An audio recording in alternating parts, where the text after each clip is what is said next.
All right, guys, this is going to be a very quick fight pick. This is for this is for Edson Barboza versus Dan Hooker. I'm just going to have to be very, very, very honest with you.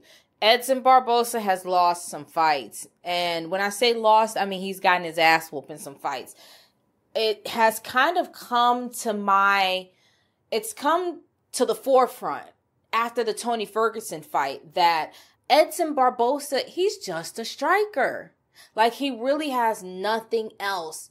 Sadly for Edson, MMA has now advanced to a space where fighters fight everywhere. They go anywhere the fight goes. They're able to do it all.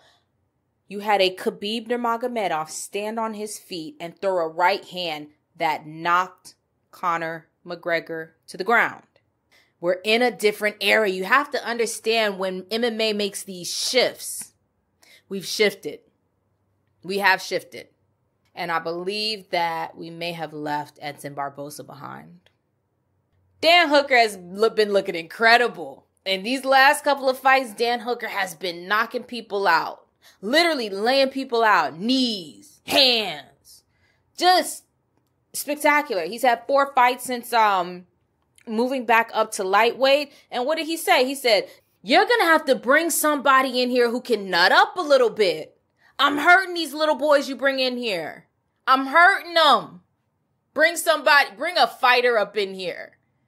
Every time, after every fight, Dan Hooker's like, I'm knocking these kids out. Left and right.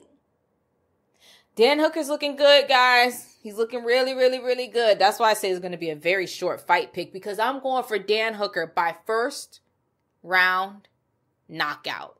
Yeah. It's bold. It's bold. I know. It's bold. But Dan Hooker's looking like a killer. Dan Hooker's literally looking like a killer. He's not sounding like a killer. He's definitely not. He sounds like that guy from Ragnarok. You remember Ragnarok and the little Australian guy? He was so nice, but he was Diesel, that little weird character. You know this. If you guys watch Marvel, you'll know what I'm talking about. Somebody made me sit down and watch all of Marvel, so now I know it. Anyways, he reminds me of that thing from Ragnarok, and I think he's about to go in there and Ragnarok Edson Barboza's goddamn head off his neck. Anyways, guys, hit that like button, hit the subscribe button, leave your fight picks in the comment section.